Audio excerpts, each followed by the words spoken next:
Hi everyone, welcome to Friday night and to another talk in HPD. Fantastic lineup we've got tonight to talk about the absolutely critical subject of mental health in lots of formats. And what's quite interesting about the setup tonight is we've got Aidan, who's going to tell us his experience and some of the challenges he's experienced with mental health, and I'll do the same. We've got Roisin, who is a mental health nurse, and we've got Talib, who's a doctor in Luton, GP. So welcome to you all. And then, of course, we've got Reece and Scotty. So from a fitness angle, we'll be able to talk to us about the benefits of fitness, improving and maintaining our mental health. So I guess if we just start, first of all, with a quick round of introductions, just a little bit of like 1 or 2 minutes of who you are, a little bit of your background. Roisin, can we start with you, ladies first? Oh, thank you. Yeah, of course. So I'm Roisin. I am a mental health nurse and I've been qualified for 2.5 years, coming up to 2.5 years. So I started off working on an acute male inpatient unit. So patients who had been detained under the Mental Health Act or were there voluntarily. So there for some treatment when they can't be managed at home because of quite high risks. I'm now working for somewhere called the Liaison Diversion Service. So it's in police custody, and I go and see people who've been arrested, who might have mental health issues or substance misuse or any other vulnerabilities. So if they're involved in like domestic abuse relationships and yeah, stuff like that. So got quite a bit of background in mental health. So, yeah. Lovely. Thank you, Roisin. Talib, over to you. Hi there, I'm Talib, Dr. Abubacker, as I'm formerly known as, in Luton. I've been a GP here in Luton for about 25 years. So I guess I'm into my fitness. I do quite a bit of running, and I find that a really amazing way of actually relaxing and chilling my brain out. Obviously, this time of year and with this funny year that we're in, COVID and everything, it's super busy, but mental illness is what we deal with a lot. 1 in 4 people I see every day. So I'm probably seeing about 40 people. There's about 10 people every day I'm seeing with mental illness, stress, anxiety, lots of things happening, people with job problems, health issues, all sorts of things that cause mental illness. And we've got really good at trying to help people help themselves, and also with a bit of help with the things we can offer them. Brilliant. Aidan? Yeah, hi. So I'm Aidan Kenny. I've known Scotty for, God, what, 15, maybe 15 plus years now, Scotty. Yeah, you were about 12, I think, when we started doing some bits together in the gym. Yeah, on the very beginning of my fitness journey. I've also known Taffy for probably, what, seven years. That's yeah. through my involvement with Luton Rugby Club. I've had some issues in the past, or some things that I've dealt with in the past, from a mental health perspective, depression, and yeah, Taffy was probably one of my biggest rocks during that period. So yeah, no, it'd be really good to talk about that in a little bit more detail this evening. Lovely. Thanks, Aid. And Scotty? I'm Scotty, strength and conditioning coach, and also lucky to say Talib's personal trainer when he can get himself back in the gym. So yeah, well, their muscles look like, but they're watering away there, Talib. But you know, we need to rectify that. But yeah, I've done a little bit of work with. There used to be a prescription service done by the GPs that used to feed people in with that were being sort of flagged up for potential a pathway to mental health issues, and they would get some social prescription towards Hill's physical development. And so I've come in contact a little bit with the exercise and mental health side of things, but I'm certainly not in the Roisin Talib category when it comes to knowledge of it, but I've certainly been on the sort of front line with people in the gym, trying to make sure that we can reverse any downward spirals before they get too deep, before they need to see Roisin and Dr. Talib for more serious interventions. So yeah, I'm looking forward to listening to the guys tonight. Lovely. And last but definitely not least is Reece. All right, so I'm Reece. I'm a personal trainer. I work for HPD with Scotty. So I'm an aspiring strength and conditioning coach. Started working with some boxers, so that's sort of like the avenue that I'm looking to progress down. But yeah, just like in general, in terms of mental health, we see on a day-to-day basis when people are consistently training, exercising, what positive impact that can have on their mental health. And I've learned so much from being with Roisin, like the experiences that she's gone through, what she goes through with her patients. So it's opened my eyes up. Luckily, myself, I've never suffered with mental health issues, but like I know from a few close friends that I didn't realise that were suffering, and through experiences that I've been in the past couple of years, how much of an impact it's having on so many people's lives. So yeah, it's really opened my eyes up over the past couple of years. Yeah, thank you. Great introduction to everyone. So we'll get going. We just want to sort of have a semi-informal chat, but obviously I will guide us down certain paths and ask you a few questions.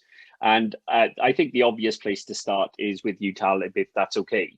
I think my reflection when I was asked to help with this is sometimes the term mental health is a very broad umbrella.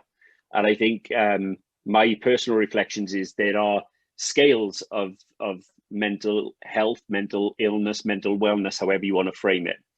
What, in your perception, is that scale? Where does it start? Where does it end? Where's best? Where's worst? If you can call it that. I think it is a scale, and it depends on people's views on how it's affecting their life in terms of it stops them doing normal things. So when it stops them doing normal things, that's when I think it's more severe. Particularly in terms of depression, for example, it just stops. So when they stop and just stay at home, isolate themselves, that's quite severe. And then obviously you've got the more severe ones where people end up in hospital and so forth. And I'm sure Roisin can go into that. Also, you've seen that level of severity. But I think it's also normal. It's okay to fall down. It's okay to, you know, we're waking up in the middle of winter. It's cold, it's horrible outside. I'm not going to feel the happiest person in the world when that happens. I'm going to feel a bit down. And it's accepting that that's actually normal as well. And I remember a patient of mine who came and was quite upset. And I said, it's okay to fall down. It's not about falling down. It's about recharging your batteries, getting back up and moving forward again. And he asked me, "Oh, that's really profound. Where did you get that from?" I said, "Oh, I think it was Batman said that when he fell into the pain." I thought, you know, it was Batman. It was Batman. And people feel guilty about feeling ill. And for me, mental illness is about your negative emotions. And we all experience negative emotions because that's there to protect us. So what I mean by that is, you know, if I'm going to cross the road, I need to be a bit anxious. I need to be a bit stressed because that's when my sensory organs start to go into hyper alert and actually try and protect me. When someone's attacking me, I've got to get angry because I have to protect myself. If I've done something wrong and don't want to do it again, I've got to feel a bit guilty because it stops me doing it again. If I'm ill, I've got to feel depressed. It withdraws me from society, allows me to recharge my batteries, make sure I don't spread disease to anyone else. So depression stops you, you know, going into society as such. And then once you get better, you go back in. The problem is we're not designed, you know, that's protective. That's there to design to actually save your life. But your happy emotions doesn't save your life. So you never default to happiness. Happiness just makes your life better. But, you know, if there's a lion chasing me, I don't really want to be the happiest person in the world when a lion's chasing me. It's not going to get me anywhere. I've got to be stressed and I've got to get out of there. But if you're living there 24 hours a day, 7 days a week, non-stop, that's when it becomes an illness. And that's the best way I can explain things to you. If a lion's chasing me 24 hours a day, 7 days a week, it's not going to surprise you that I'm not sleeping, I'm not eating well, my immune system starts to get whacked out, I start to feel unwell, I feel lethargic, and life just looks pretty bad because that thing's chasing you 24/7. And unfortunately, modern life is that lion chasing you 24/7, unless you work out ways on how to realize actually you don't have to keep running. And there are things you can do to build up your positive emotions. So happiness, confidence, relaxation. So that's probably a summary. I don't know if that answered your question. I went Yeah, off. I think that's a brilliant way of explaining it. it is. I feel like I've learned something there, Talib. How long have I known you, and that's the first time that's happened. Yeah, I was going to say the bar is very low, in fairness, so not a surprise that he's learned something. That's really good. And I think, Roisin, if I can come to you, one of the things I think is we hear a lot about in society these days is, and I'll use inverted commas, is the stigma around mental health, around maybe needing hospitalization, maybe needing medication. What do you think as society we can do more of to reduce the stigma around mental health? Literally just talking. I think the biggest thing to do is like talking about your own experiences, talking about like making people aware like how common it is. It's such a big stigma, especially like in males. Men don't want to talk about it. They don't want to go to the GP. They don't want to. There's such a big stigma, and most of the times they won't actually get that help until they like act out on it. So they might end up trying to take their life or doing something quite significant just because they haven't spoke about it. So I think the biggest thing that people can do to reduce that stigma is just talk to each other, talk to family, talk to friends, like make it aware on social media. Social media is such a big thing like nowadays. Like just to make sure that people know that they're not the only person experiencing it. Like Talib said earlier, 1 in 4 people experience mental health. Like it's a crazy statistic. And I guess when you're in that situation, you feel like you're completely alone. You think there's no one to talk to, no one's experiencing the same things as you. Whereas me and my friends all have anxiety, but we'd discuss it and we're all experiencing the exact same thing. But you wouldn't know that until you actually have that conversation. You get talking to other people and just, I think talking is literally my biggest thing about it. Make people know that they're not alone in a situation like this, and make sure people know medication it's okay to take medication, it's okay to do these things, and they're just so common now. Like I don't think there should be such a stigma about it. I think being in hospital, some people just need that and that little bit of support for their recovery to mental health to make them be in their place where they're happiest, I guess. It's just a really big thing to know that everything like that's okay. I just want to interrupt quickly. I know Roisin was saying how talking is such a big thing, and I just want to say like she practices what she preaches as well, because her and her mates, like they all suffer from anxiety, but they've created a social media page called Social Sisters, where they sort of discuss their mental health issues, which is not something you see a lot of on social media, and it's like things that so many people are going through. It's like the amount of comments and like messages that she's got off the back of some of the posts that she's put out there, like they're obviously very close to home for a lot of people, and for Roisin to put them out, like she's sitting there like saying, "Oh, I'm nervous about putting this post up." But as soon as she puts it out there and then she sees the feedback that she gets from it, it's like, you know how much it's helping other people as well. And it's like talking is 100%, as far as I can tell, the biggest factor. And it's helped Roisin loads, and it's helped her friends loads. So I 100% agree with what you're saying. Fantastic. What we'll do, Roisin, is we'll make sure we put a link in the comments for the YouTube video and things like that to your page and the Instagram tag. You got the Social Sisters. Self-promo. I love it. So, and I do agree, and I think there's, if you think about depression in comparison to anxiety or panic disorder, panic attacks, whatever, I think where and I again coming back to you, Talib, I'm just a bit interested because I think there is a difference in some cases with clinical depression, which is a physiological imbalance versus a different version of depression. Am I right in making that assumption? Again, it's a spectrum. For some people, there is an obvious trigger. There's social circumstances.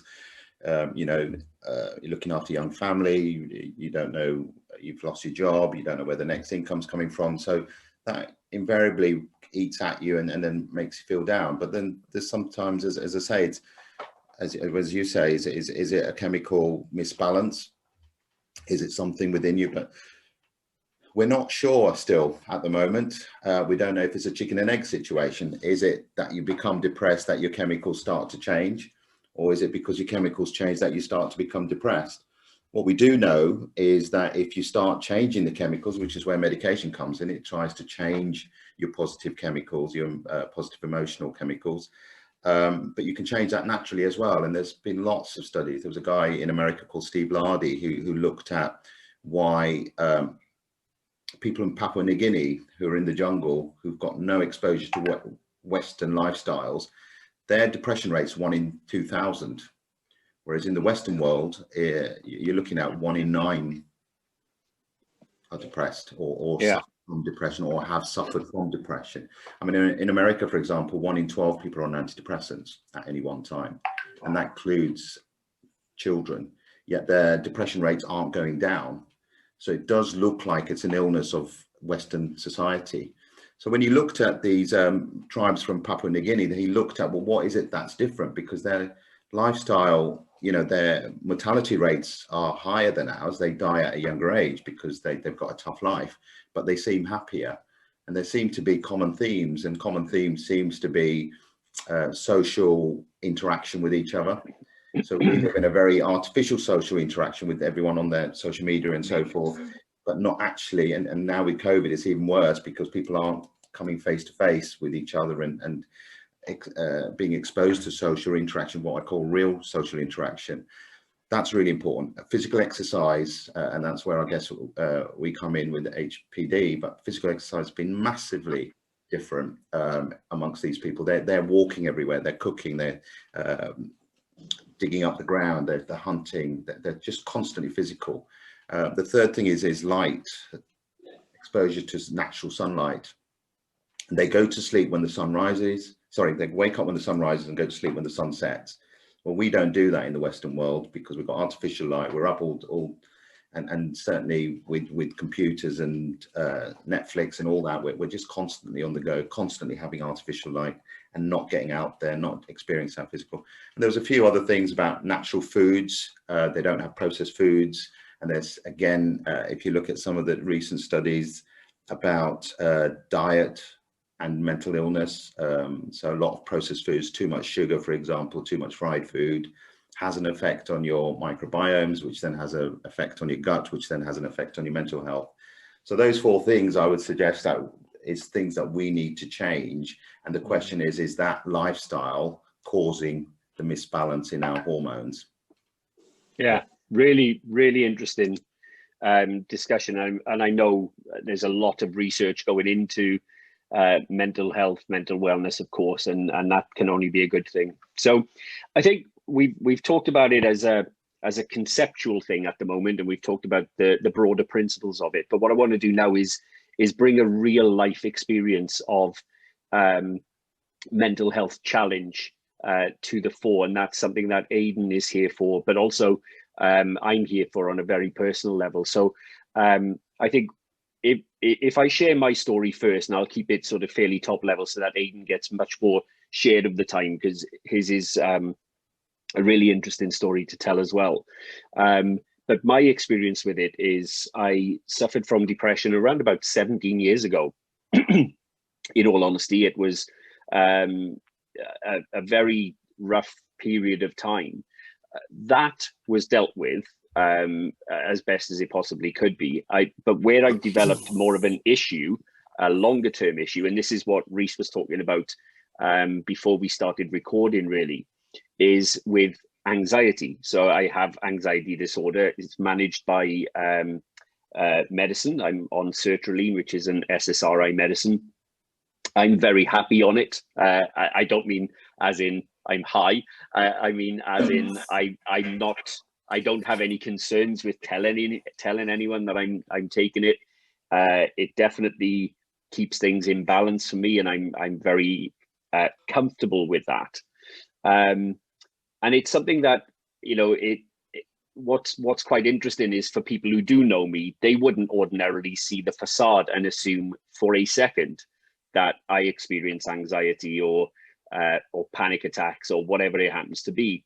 And it's exactly what we were talking about right at the beginning. Is it's not very easy to mask. It's not for the person. It's not easy to mask, but it's it's so not visible. It's not like you've broken your leg and therefore you've got your leg in plaster and everyone's going to come up to you and say, "Oh my God, how are you doing?"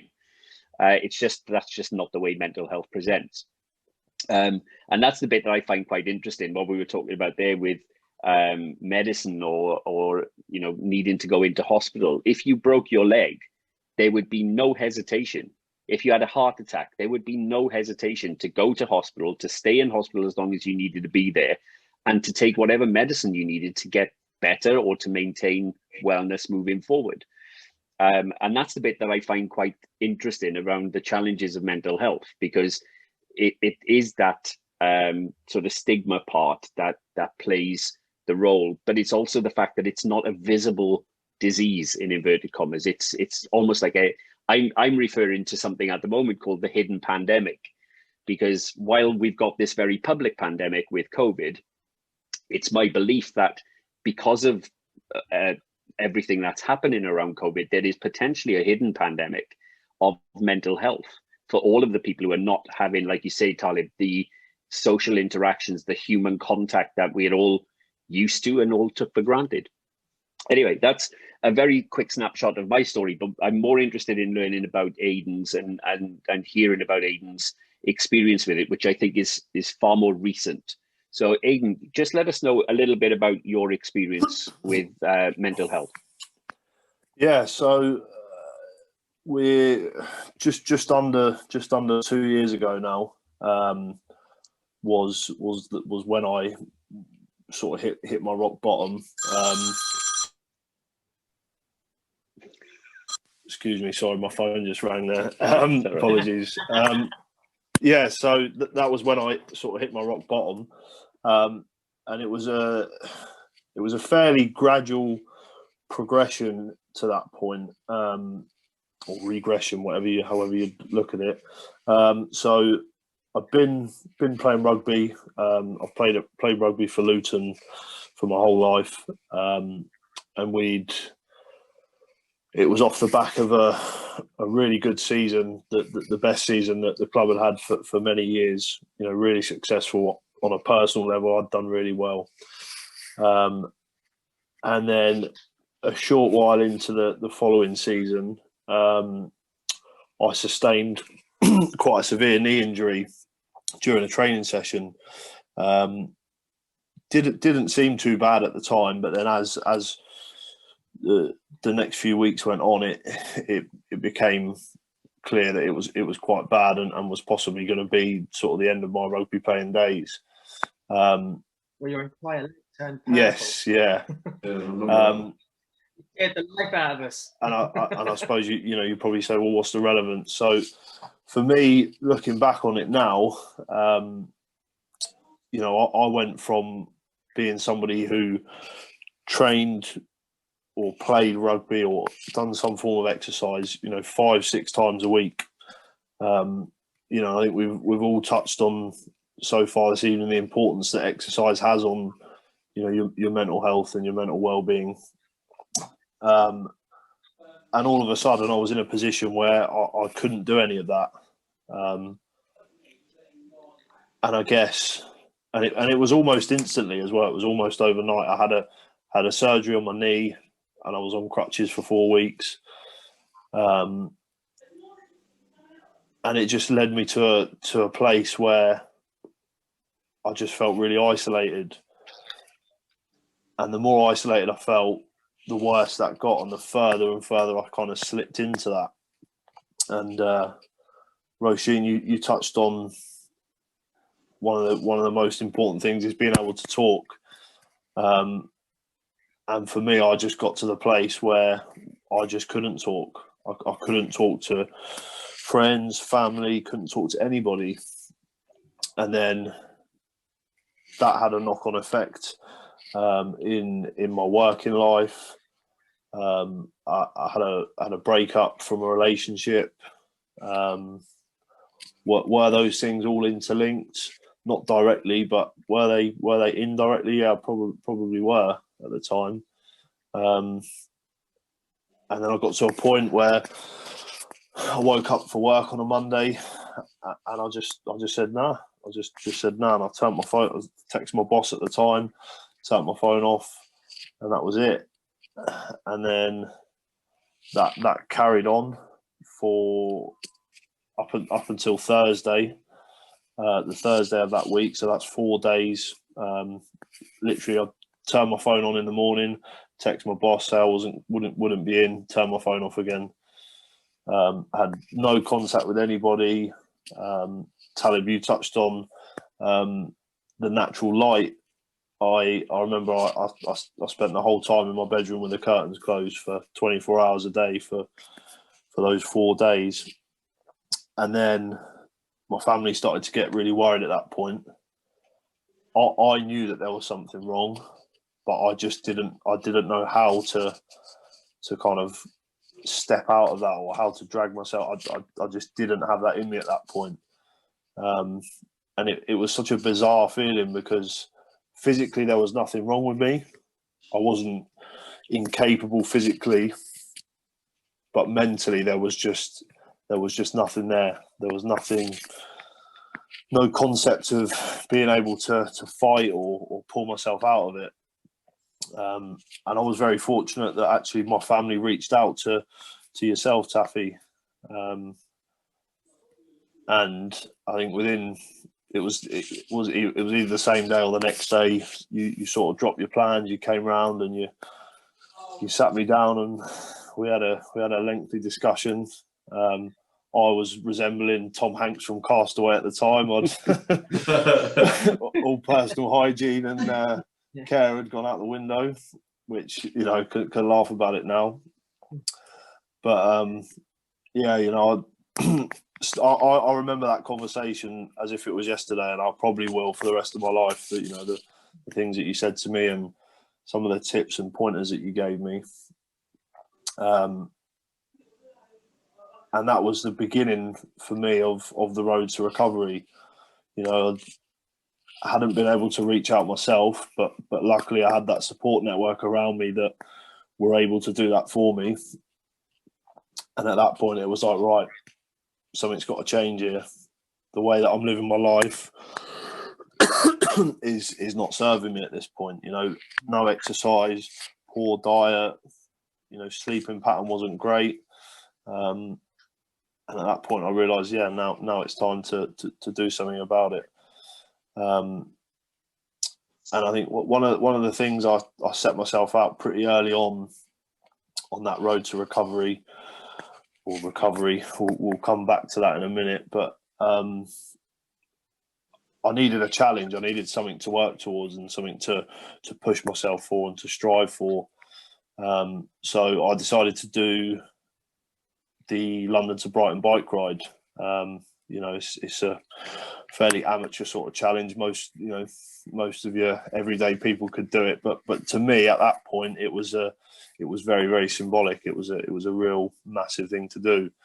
And I don't know if any of you guys have done it, but the uphill climb up Ditchling Beacon, I left professional cyclists for dead going up that hill, and I just remember the whole way up I remembered my reasons why I was doing that, and I remembered that to be in that place, to be fortunate enough to have got to that position where I was able to take that challenge on, I had to then smash it out of the park. But yeah, back to the road to recovery, shall we say. One of the things that Taff said to me was, you will get better from this, you will recover, but it won't be a straight A to B road. And I didn't quite know what he meant at the time, but now having travelled down that path, it's very much not a straight A to B road. There's a lot of twists and turns, and at points the road comes right back on itself, and you almost feel like, whoa, am I heading back to where I came from here? But it's all part of the journey. It's all part of the process. And I'm very fortunate that I managed to make that recovery, and you know, and I'm here now to talk about it and share that story, and hopefully if you know, if just one person hears this and thinks, you know what, I need to reach out here, I need to maybe have a look at my lifestyle, and you know, are the things that I'm doing day to day serving me? Are they, you know, are they helping me to be the best version of myself? If one person can look at this and hear this and think, maybe I do need to make a few changes, then fantastic. Because, you know, I'm fortunate enough to be sat here having been able to make those changes. As Roisin said, there's, you know, however many suicides, you know, I don't know the exact statistics, but, you know, some people aren't fortunate enough to make those changes and have that experience. So, yeah. Absolutely. Thank you, Ada. I mean, thank you for sharing and being sort of so open about it. I think that's absolutely tremendous.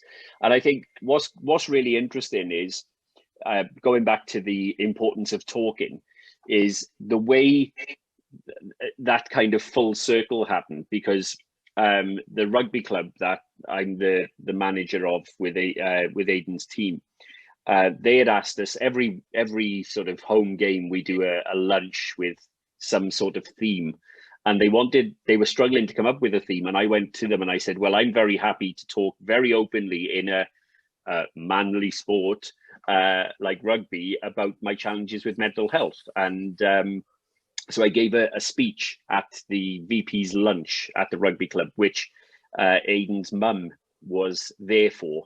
And as a result of that, however many months afterwards, she had heard my story, knew that I had been through it, and knew that I was the person to reach out to be able to assist Aidan to sort of pick himself back up and get on his feet.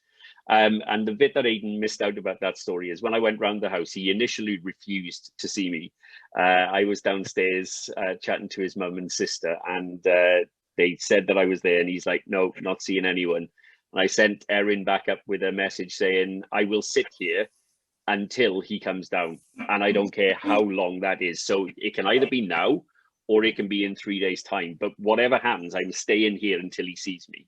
Even if it was just like a 30-second, come down, get a hug, and go back up to your pit. That's not the way it turned out. Obviously, we ended up having a great chat and sorting ourselves out, both of us, actually, because I find it therapeutic as well. He sat in the house and refused to leave just because he wanted a takeaway, by the way. So it's not yes. I don't know what you're implying, Scotty. Yeah, what can I say? I've got a quick question, actually, for you, Taffy, and for you, Aidan. And this is maybe coming from a bit of naivety on my part, but you've talked about these incidents, and obviously you're on medication at the moment, Taffy. But how much now, beyond the initial trigger and event, are you coping? I don't know if that's the right word, but how much management strategies are you having to consciously apply? Like, how much are you waking up in the morning and thinking, I need to make sure I don't, like Aidan touched on it, do a U-turn and head back? Or how much awareness do you need to have of yourself sort of constantly to notice that you're slipping back? I mean, obviously, if you break your leg, like you used the analogy earlier, and you get it fixed and you crack on, beyond noticing you might not be as strong on one leg as the other in the gym for a while, you're pretty much past an event and you've moved on. Where, with the mental health side, having been fortunate enough to never have been there. I mean, I've been sad in the times, but you know, that was because there's been something sad that's happened and I've processed it and got through it. But what is day to day like, having had mental health, or is the right term suffering with a mental health issue? Well, if I give you my reflections, because mine has been in place for a long time, if you like. I've had it, in inverted commas, for a very long time. And as a result of that, I think my initial couple of years were really terrible. They were really, really tough to deal with. And a lot of that was because I didn't seek the right help. A lot of it was because I maintained the mask. I didn't speak to my GP. At the time, there was less of a acceptance of it as a true problem in society. So I kind of kept it hidden and ended up on medication, which really brought me back onto a level It was a level. What I found quite interesting is what the medication did for me is it brought me up to a level that allowed me to fight. So it didn't repair me, because it's not going to repair the issue. Whatever the triggers are, whatever the causes are, medication isn't necessarily going to solve that for you. It just gets you to a point that you've got the strength to take the steps that you need, to call your friends, to speak to your GP, to get cognitive behavioral therapy, to do whatever it is that you need to do to get better. So I think that's my initial reflections. And then day to day now, to be honest, it's not a big part of my life in any way. I am conscious of it, of course, quite naturally, particularly when I'm in a very intense and stressful job. And there are times where I am what I would say, this is probably how I would say it, I am finely tuned to when there is a potential issue developing. Yeah. And I take immediate steps. I don't allow the spiral to even begin to appear on my periphery. If I start to see it, I'm like, okay, there's potential here for me to, if my work-life balance is getting out of kilter, if I'm working 14, 15 hours a day, something somewhere inside me will just go, remember where you were, stop that now, and get back in control. So for me, it's not something I consciously think about on a day-to-day basis, but when I start to even get a sort of fizzle of an idea in the brain, I think, right, coping strategies, what are they? How am I going to get to it? Normally a feeling, isn't it? I think most of my patients say they get this feeling, and we all experience it. I've learned to deal with stress because I've felt it, and then you lost control because you allow it to grow bigger and bigger and bigger, and that's when you feel at your lowest, because those negative feelings we talked about, because they're default, they save your life, so they will always be there, and you can't do without them. So some patients who have no fear and have no anxiety, they're the ones who, that's what we call bipolar. We get hypomanic because they've got no negative feelings. So they are there to protect you. It's just that feeling, you get that feeling, and then what happens is you have those mechanisms and how to cope because you've practiced it. You practice and practice, and practice makes habit, and a habit is something that you do without thinking. And unfortunately, when you get dragged into the negative emotions, you practice those negative feelings, and that becomes your habit. And then before you know it, you can't work out why you feel like that because you're just constantly there. And it is then realizing not to concentrate on that and trying to make new habits of going out and remembering and trying to remember back when you did feel good, what did you do different to what you're doing now? And I think you've shown that really well in what you do. You don't think about it, you just do it. You have a feeling that things, you may be overworking or your stress levels are going up, then you do something about it. And that's key. And people are absolutely embarrassed about going on to medication. I mean, I try not to give out medication, but there's a percentage of people who need it. You can positive think as much as you want, but if you're rock bottom, you just don't have that energy to make those first few steps to go up. And that's what medication does, gives you that lift up. Yeah. Where people make the mistake, certainly when I see my patients, and what I try and tell them right at the start is, I've got lots of patients who take tablets and sit there waiting to feel better. That's not going to work. You've got to do what Aidan did. He does his exercise. He has a focus. He's got small steps to do. He's got some purpose in his life, even if it's a tiny one. Just walking to the shop and saying hello to the lady behind the counter and let her smile at you, or you smile at her, or say something nice to them and just get that feedback. That's one step, that's one purpose for your day. Even if it's just first thing in the morning, at lunchtime, last thing at night, you go and do that. It's just simple steps like that gives you some purpose, and then you only need to improve 1% each day, and over 365 days, that's 365%. And anyone would give 365%. It's actually more because of compounding. My son could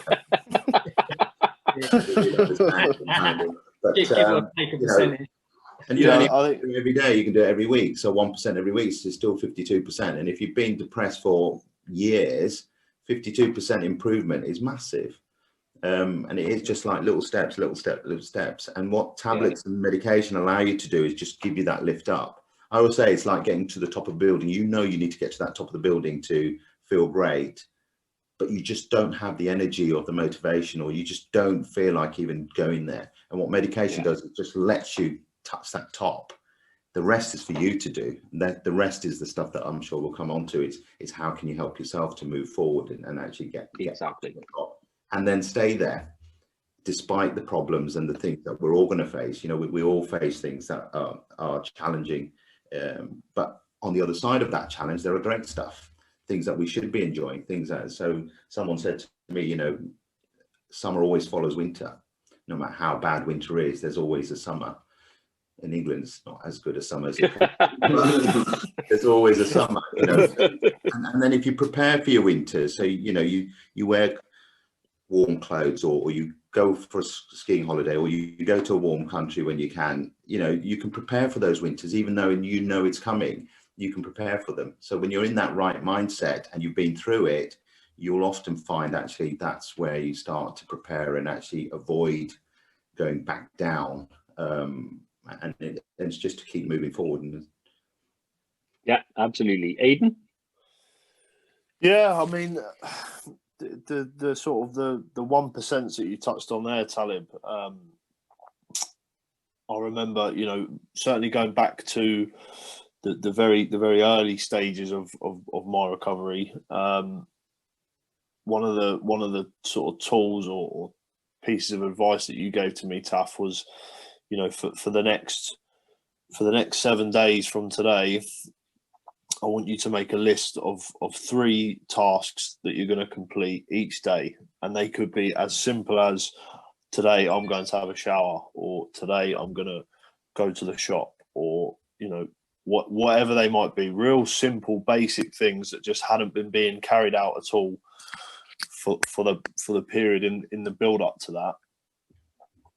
And just ticking them off bit by bit by bit, and just, you know, celebrating those real small victories.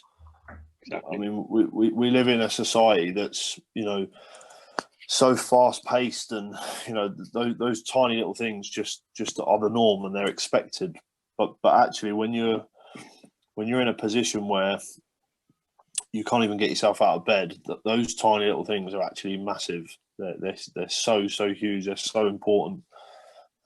Because they're building blocks, because those tiny little things turn into slightly bigger little things, and then slightly bigger little things. And then before you know it, you're back out interacting with people again. And then that interaction spurs on further, you know, recovery and, you know, integration back into normal society, if you like. Yeah. I don't know if that's a little bit deep, maybe. But no, I think it makes sense. I think it really does. Like, when I talk about it and when I'm giving advice along this subject, I always say that people who are suffering with depression or anxiety or whatever mental challenge they might have, is they see an elephant that they have to eat. And the advice that I always give, I don't know who eats elephants, by the way, but the advice I always give is you can only eat an elephant a piece at a time. So you will eventually eat the elephant, and it might take a long time, but you can only do it a little bit at a time. If you look at the entire elephant, you're going to be overwhelmed. So that's one of the ways, one of the analogies I use. And then the other one, which I always talk to my friends about, is I always reflect on a bucket. And I say that all of us have got buckets, and we are pouring water into the bucket, and it could be you know, negative water. So it could be a relationship breakup, it could be an injury through rugby. And all of these things are filling your bucket, and eventually your bucket is going to get to the brim, and that water is going to start pouring over. And what I try to do is give people little tips and little tricks to not kick the bucket literally, as in not die, but to nudge that bucket to spill some of that water out, and just give them that little bit of a gap back at the top again. And then once that gap is there, you can swirl it about a bit and get more of that water out and start dealing with it. But it's when our bucket fills to overflowing. And what's interesting about that analogy is your bucket could be right on the rim, and that could have been filled up with really, really big things. And actually, one little drop of something very, very small could be the thing that tips the water over the edge. And that's one of the things that I always reflect on. But the final angle I want to take on this discussion, if it's all right with you, Scotty and Reece, is Obviously, we've talked about medication. We've touched very lightly on cognitive behavioral therapy and all of that important and crucial stuff. But I'll never forget with my GP when I first sat down with him and I was in a really, really bad spot. One of the challenges he gave me was to just do 2 or 3 minutes of exercise. And I was like, you have to be kidding. I physically don't feel like I could exercise at this point in time. However, exactly as the advice I gave Aidan, and I took the advice and I was like, well, it's 3 minutes. That's not going to kill me. It could probably kill me now, to be honest, but I blame COVID for that. But I'm like, 3 minutes, I'm going to do that, you know. And what I found in very small doses was once I sat down, I was like, actually, for some reason, I do feel better, even a little bit, like a glimmer of light. So what I'm interested in is the physiology behind exercise improving mental health. So Scotty, let me come to you first. What are your thoughts, reflections on that? If you're looking at a physiology level, the main thing you're looking at is like your endorphins, your dopamine, all these sort of things that are naturally released as a result of you doing some form of exercise. So engaging in, you know, some sort of stress on the body that is, you know, just slightly overreaching, causing a stimulus, and then obviously you're getting these hormonal responses. So that's kind of a crude level, you know, the basic thing for lifting mood and things like that. Obviously you're dealing with people if they've been incredibly sedentary for a long time because they're disengaging from society and locking them away. You are dealing with people that have probably grown quite unhealthy. They've got no impetus to be eating healthy and things like this. So working with guys to try and help them, I don't know if Reece agrees, it sounds silly, but it's exactly the same as anyone we work with, because anyone we work with, we agree goals with the client. Now, whether that's someone that's coming in fresh and happy and firing on all cylinders and wanting to qualify for county marathon time and agreeing a goal with them that's achievable, or whether it is agreeing, you know, we're going to try and do 3 minutes. You're going to have a walk to the shop. These are, it sounds silly.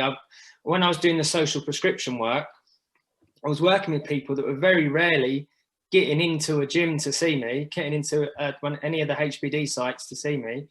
But I was remotely saying, this is much like you did with Aidan, this is a to-do list, you know. And when you've got to the point where you feel you can get out and you want to, you know, do some strength, well, some of the lads were like, well, I want to get some muscles back in the future, well, they never really said that to me. I would say, what have you done in the past? And there was a couple of guys that were like, well, in the past, I've been very fit, I've been very strong, I've been very healthy, I used to do weights, blah, blah, blah. So you're already thinking in your head, I want to get them back to doing that because that's something that they find rewarding and it has made them happy in the past. But I can't say come down the gym and let's start smashing weights if you're in a situation where they're refusing to open their curtains at the moment. So for me, it's agreed goal setting, patience, and then sounds stupid, but trying to just be encouraging. And this is where I have to personally tone myself down when these referrals have come through to me in the past, because I'm very much, hey, how you doing? And then that would be met with, whoa, this is like a lorry coming at me with full beam on and I'm standing in the middle of the road. And just saying, come on, I'm here to support you. I'm not here to criticize where we are. We've just got to take these baby steps and just let's agree what we can do. I agree I'm going to go to the shops. I agree I'm going to have a shower, blah, blah, blah. Excellent. So, yeah. And Reece, from your perspective? Yeah, from a purely personal perspective, initially, I'm going to say, like, I know for me, when I stop exercising, that is when I'm 100% at my worst. Kenny. Stop just coming in the room. Yeah, whenever I stop exercising, that is when I'm at my worst. I'm at my most irritable. I feel the worst about myself. Like even like from the first lockdown, like when even before that, I wasn't really exercising a lot. Like I didn't really feel that confident even in my training as a personal trainer. Like I was spending a lot of time by myself at the gym as well, because like HPD was split over 2 sites initially. A lot of people will know, but some people might not. It was Marquette and then Luton Rugby Club, and I was pretty much at Luton Rugby Club by myself. And like on days where it was like where I was purely just me by myself, if I had like a bit of a shit morning or like a bad start to the day, like that will just persist for the rest of the day. But then over the summer, like I was my first real opportunity to work with like Scotty and Aaron and all the guys down at the rugby club, like because we were doing everything outside. And like I was training regularly then with my brother, with Scotty, with Aaron, and like I was in an unreal headspace then. Like before, while lockdown was going on, I was like, I felt fat. Not that I've ever really been fat, but I felt fat. I felt shit for me. Like me, I'm normally in like good condition year round, but I felt like I hadn't been for so long. And then exercising again, being with the guys at work, not just by myself in a dark, dingy gym, like that was like a massive revelation for me. And like because I always thought, oh yeah, I don't mind being by myself, like I'm happy by myself. But then it's like when I started working with the guys, I was like, fucking hell, this is so much better. Like I would bounce, like me and Scott would be bouncing off each other. If Scotty's having a bit of a bad day, like he has his bad days, and it's like I'd be the one bringing him up, and then that's like more positive reinforcement for myself. I was honestly thought I was at some stages, even working at HPD, I thought I was a shit PT, and that was doing my head in, because I know I'm not. I'm a great PT, but like they would be the little things that would bring me down. Then it's like I wouldn't be asked about training myself, and then it's like I won't be giving the best of myself to my clients, and that was always like that's what I noticed about not training. I don't give the best of myself to my clients, and it's like that is one of the things that like spurs me on. So like Excellent. Now I'm training regularly.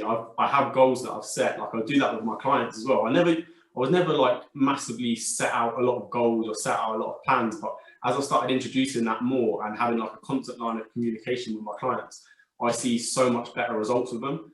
Like I train these 2 girls, Alice and Amelia, and we're constantly back and forward, constantly talking.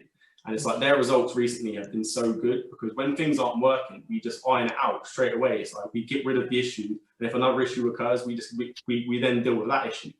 But it's like having that constant line of communication, and like constantly having little goals, like little things that we're trying to achieve. They don't have to be physical, not always looking better in the mirror, but sometimes it's like being able to do a press up, or being able to do your first set of 10 press ups, being able to do your first pull up, whatever it is. Like having something to aim for, I find is like a massive thing, and that's why this year I've made like a list of things that I want to achieve for the year, and I have it as my home screen on my phone. So every time I click my phone, I see these are my goals for the year.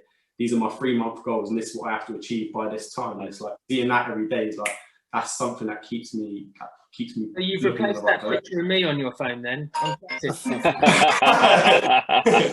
picture of Scotty with his bum out. I think it's like a bit of escapism as well for some people. Like I know we've touched a lot about depression, anxiety, but there's obviously the mental health issues as well, like schizophrenia and psychosis, which they're still just as like obviously a little bit less common, but in the grand scheme of things, they're still common mental health illnesses.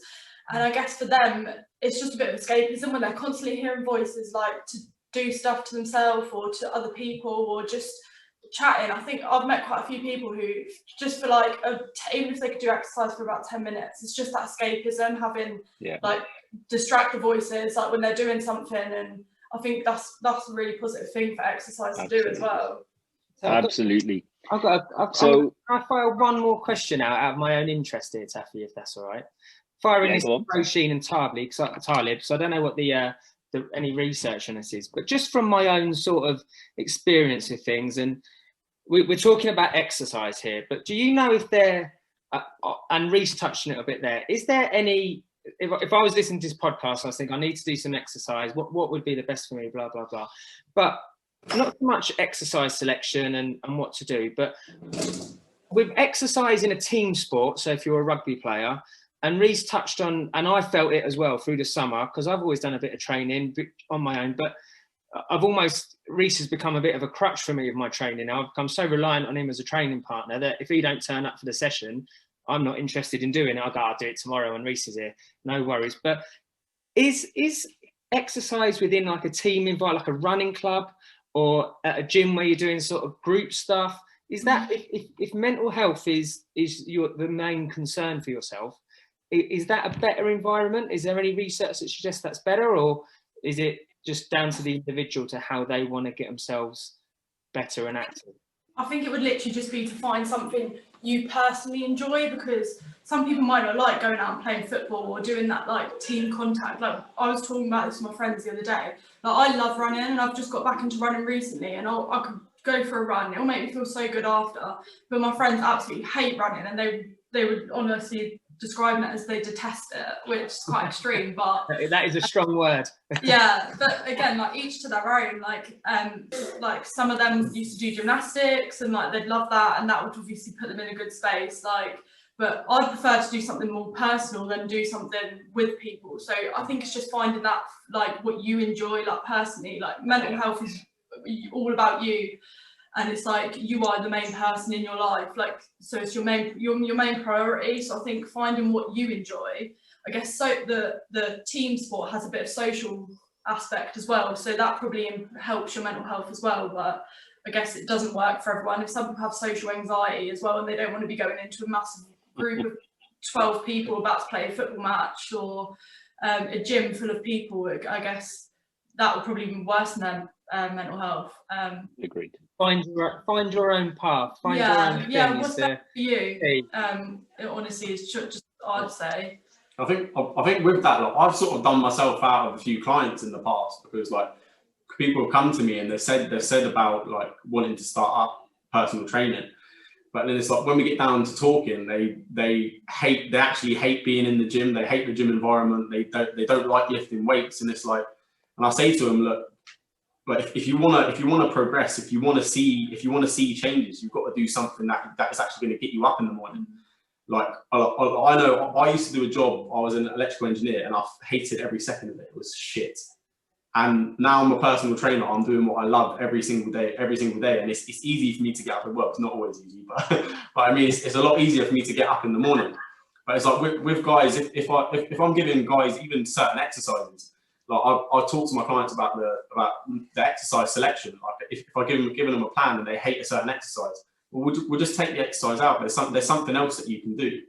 Do the thing that you're gonna consistently be able to do. I think consistency is a massive thing. It's like say we're creating habits. It's about consistency. So if you can create a level of consistency, something that the only way you can do that is by doing something that you enjoy. So like with Roisin, like she was part of an athletics club, like quality runner when she was younger. So it makes sense that she's running now. Like absolutely. Like ever since she started doing it, like even recently over the past month or so, we had like a bit of a patch with like me and her where we weren't necessarily, things weren't always bright and rosy. But as soon as she starts changing those habits, a little bit more exercise, and like doing stuff with her social sisters and shit like that, like as soon as she made those changes, it's like things have got better, and it's because she's doing something that she enjoys. And like that's, or is it because she's spending less time with you, Reece? You know, every second well spent. It's not all on her, sir. Listen, we can talk about this. Can I just mention three things, Taffy? Yeah, please. As a close, if you would, Talib. Sorry? As a close, if you would. Yeah. There's three things that affects your emotion, both positively and negatively. And then we haven't got time to touch all of them, but one is your language. The more negative language you speak, whether it's internally or outside, the more it affects your emotions. So change your language. And we can put stuff on afterwards as well if you want. There's a really good YouTube guy by a guy called Trevor Moawad, who's a physical coach for American football teams. And he talks about don't talk out loud negative language, even if you think it. Stop that. It doesn't even have to be positive. Just stop beating yourself up about with negative language. There's lots of research on that. Secondly is your focus. What you focus on. Just a quick, I know you said close, but this is really important, and this really works for a lot of my patients. If I get you to close your eyes for a second and just keep your eyes closed and just imagine in your room what's white in your room. most people can name 1 or 2 things that are white, maybe 3. But if you open your eyes out and look around, there's a lot more white than you actually initially thought of. Now, if white represents happy things, relaxing things, things that you feel good about, if you don't actively look out for it, you won't see it. And the opposite's true as well. If there's lots of dark things in your room, if your first habit is to actually start focusing on those dark things first, you don't see the bright things. And if you don't see the bright things, you won't do the bright things. And that's quite a key point that works a lot for my patients, is actually they suddenly realize they've got into the habit of focusing on the negatives or the dark stuff, and they're not seeing the bright things. So focus is really important. And then the third thing is physiology and physicality. Your body is designed to run away from danger. So it releases adrenaline, it releases all the stress hormones. Your positive hormones aren't there to protect you. Your endorphins and serotonin just makes your life feel good. But once you start running or exercising, and it doesn't have to be anything. One of the things I did with a patient of mine, they were just about to cry on me. They've had a really bad life. They told me what's gone wrong. And I'd known this patient for a long time. I've been their GP for a long time, so I could do with this person. Was just about to start crying. I said, stop, stand up, stay sad, start shaking your ass. They go, what? So I stood up and started shaking my ass in the middle of surgery with my tie flying all over the place, and got them to do it as well. And guess what they started to do? Started to laugh. They started to laugh. And they were just about to start crying, and they just told me 10 minutes of how bad their life was. And what I'd done at that moment was change their focus, because I got them to think of something silly and got them to do something physical.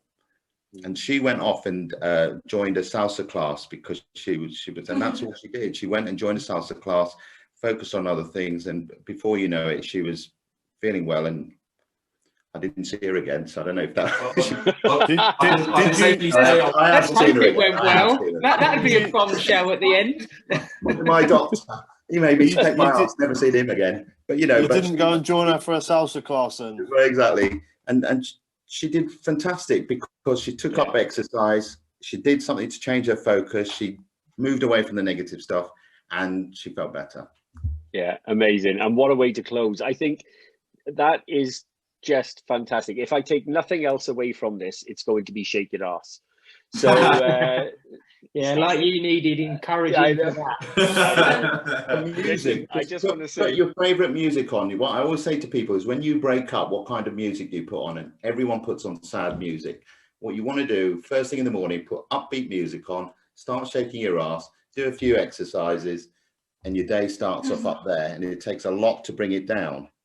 And it's so simple. It's hard, but often it's the simple stuff that makes life better. If you avoid it, life becomes harder. Well, if you come to HPD, upbeat music, because I don't stop playing that, I tell you. That's not music, that's noise. Anyway, listen, I just want to say thank you, obviously, to Talib and to Roisin. I'm not as bothered by saying thank you to Scotty and Reece, but to Aidan, of course, for telling your story as well, and for sharing that. Absolutely brilliant. And with that, we'll close the call. Thanks, everyone. Thanks, guys. Thanks everybody. Thanks, everybody, guys. Nice to see you all.